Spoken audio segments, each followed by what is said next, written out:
ಎಲ್ಲರಿಗೂ ನಮಸ್ಕಾರ. ಕಿರಣ ಸರಸ್ವತಿ ಯೂಟ್ಯೂಬ್ ಚಾನೆಲ್ಗೆ ನಿಮಗೆ ಆತ್ಮೀಯವಾದ ಸ್ವಾಗತ. ಎಲ್ಲರಿಗೂ ಮಕರ ಸಂಕ್ರಾಂತಿ ಹಬ್ಬದ ಹಾರ್ದಿಕ ಶುಭಾಶಯಗಳು. ಮಕರ ಸಂಕ್ರಾಂತಿ ದಿನದಂದು ಸೂರ್ಯದೇವನು ತನ್ನ ಸಂಚಾರದ ಪಥವನ್ನು ಬದಲಾಯಿಸುವ ಮೂಲಕ ಬ್ರಹ್ಮಾಂಡಕ್ಕೆ ಹೊಸ ಜೀವಕಳೆಯನ್ನು ನೀಡುತ್ತಾನೆ. ಸೂರ್ಯನು ಮಕರ ರಾಶಿಯನ್ನು ಪ್ರವೇಶಿಸಿದ ದಿನವನ್ನು ಮಕರ ಸಂಕ್ರಾಂತಿ ಎಂದು ಆಚರಿಸಲಾಗುತ್ತದೆ. ಭಾರತದ ಹಲವು ಸ್ಥಳಗಳಲ್ಲಿ ಇದನ್ನು ಸುಗ್ಗಿಯ ಹಬ್ಬವೆಂದು ಕರೆಯಲಾಗುತ್ತದೆ. ಜ್ಯೋತಿಷ್ಯದ ಪ್ರಕಾರ ಇದು ಕೇವಲ ಋತುಗಳಲ್ಲಿನ ಬದಲಾವಣೆಯಲ್ಲ. ಸೂರ್ಯದೇವನು ಈ ದಿನದಂದು ಧನುರಾಶಿಯನ್ನು ತೊರೆದು ಮಕರ ರಾಶಿಯನ್ನು ಪ್ರವೇಶಿಸುವ ಮೂಲಕ ಜನರ ಜೀವನದಲ್ಲಿ ಪ್ರಕೃತಿಯಲ್ಲಿ ಹೊಸತನವನ್ನು ಸೃಷ್ಟಿಸುತ್ತಾನೆ. ಮಕರ ಸಂಕ್ರಾಂತಿ ಹಬ್ಬವನ್ನು ವಿವಿಧ ಸ್ಥಳಗಳಲ್ಲಿ ವಿವಿಧ ಹೆಸರುಗಳಿಂದ ಕರೆಯಲಾಗುತ್ತದೆ. ಈ ದಿನದಿಂದ ಸೂರ್ಯನು ಉತ್ತರಾಯಣ ಸಂಚಾರವನ್ನು ಮಾಡುವ ಮೂಲಕ ಹಗಲನ್ನು ಹೆಚ್ಚಿಸುತ್ತಾನೆ.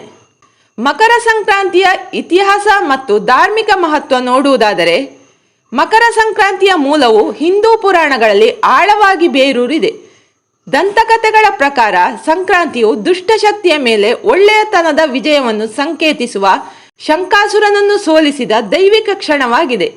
ಈ ಹಬ್ಬವು ಹೊಸ ಆರಂಭಗಳಿಗೆ ಅಶುಭವೆಂದು ಪರಿಗಣಿಸಲಾದ ಧನುರ್ಮಾಸದ ಅಂತ್ಯವನ್ನು ಸಹ ಸೂಚಿಸುತ್ತದೆ. ಉತ್ತರಾಯಣದ ಆಗಮನದೊಂದಿಗೆ ಭಾರತದ ಅನೇಕ ಭಾಗಗಳಲ್ಲಿ ಶುಭ ಚಟುವಟಿಕೆಗಳು ಅಂದರೆ ವಿವಾಹಗಳು, ಧಾರ್ಮಿಕ ಸಮಾರಂಭಗಳು ಪುನರಾರಂಭಗೊಳ್ಳುತ್ತವೆ. 23 ವರ್ಷಗಳ ನಂತರ ಬಂದಿದೆ ಈ ಮಕರ ಸಂಕ್ರಾಂತಿ. ಏನೆಲ್ಲ ಉಳಿತು ತರುತ್ತದೆ ಗೊತ್ತಾ? ಈ ಬಾರಿ ಮಕರ ಸಂಕ್ರಾಂತಿ ವಿಶೇಷವಾಗಿರುವುದಕ್ಕೆ ಕಾರಣ 23 ವರ್ಷಗಳ ನಂತರ ಅಪರೂಪದ ಧಾರ್ಮಿಕ ಸಂಯೋಗ ಸಂಭವಿಸುವುದು. ಈ ದಿನವೇ ಷಟ್ತಿಲ ಏಕಾದಶಿ ಕೂಡ ಬರುತ್ತದೆ. ವಿಷ್ಣುವಿಗೆ ಅರ್ಪಿತವಾದ ಈ ಏಕಾದಶಿ ಮತ್ತು ಸಂಕ್ರಾಂತಿ ಒಟ್ಟಿಗೆ ಬರುವುದು ಬಹಳ ಅಪರೂಪ. ಧಾರ್ಮಿಕ ನಂಬಿಕೆಯ ಪ್ರಕಾರ ಈ ದಿನ ಮಾಡುವ ಪೂಜೆ, ದಾನ ಮತ್ತು ವ್ರತಗಳು ಸಾಮಾನ್ಯ ದಿನಗಳಿಗಿಂತ ಹಲವು ಪಟ್ಟು ಹೆಚ್ಚು ಪುಣ್ಯ ನೀಡುತ್ತದೆ. ಇದೇ ದಿನವೇ ಏಕಾದಶಿಯೂ ಬರುವ ಕಾರಣ ವಿಷ್ಣುವನ್ನು ಭಕ್ತಿಯಿಂದ ಪೂಜಿಸುವುದು ಬಹಳ ಮಹತ್ವದ್ದಾಗಿದೆ. ಉಪವಾಸ ಮಾಡಿ ವಿಷ್ಣು ಸಹಸ್ರನಾಮ ಅಥವಾ ವಿಷ್ಣು ಮಂತ್ರವನ್ನು ಜಪಿಸುವುದು ಶುಭಕರ. ಕಪ್ಪು ಎಳ್ಳು, ಗೋಧಿ, ಬೆಲ್ಲ, ಬಟ್ಟೆ ಮುಂತಾದ ವಸ್ತುಗಳನ್ನು ದಾನ ಮಾಡುವುದರಿಂದ ಜೀವನದಲ್ಲಿ ಸಮೃದ್ಧಿ, ಶಾಂತಿ ಮತ್ತು ಸಂತೋಷ ಲಭಿಸುತ್ತದೆ ಎಂದು ನಂಬಲಾಗಿದೆ.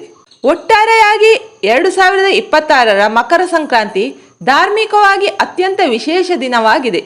ಸೂರ್ಯದೇವ ಮತ್ತು ವಿಷ್ಣುವಿನ ಆರಾಧನೆಯ ಮೂಲಕ ಪುಣ್ಯ ಸಂಪಾದಿಸಲು ಇದು ಒಂದು ಉತ್ತಮ ಅವಕಾಶವಾಗಿದೆ. ಈ ಎಲ್ಲ ಮಾಹಿತಿಗಳು ನಿಮಗೆ ಇಷ್ಟವಾದರೆ ವಿಡಿಯೋವನ್ನು ಲೈಕ್ ಮಾಡಿ, ಶೇರ್ ಮಾಡಿ ಮತ್ತು ಕಮೆಂಟ್ ಮಾಡಿ. ನೀವಿನ್ನೂ ನಮ್ಮ ಚಾನಲನ್ನು ಸಬ್ಸ್ಕ್ರೈಬ್ ಆಗಿಲ್ಲ ಎಂದಾದರೆ ದಯವಿಟ್ಟು ಸಬ್ಸ್ಕ್ರೈಬ್ ಆಗಿ ಬೆಂಬಲ ನೀಡಿ. ಧನ್ಯವಾದಗಳು.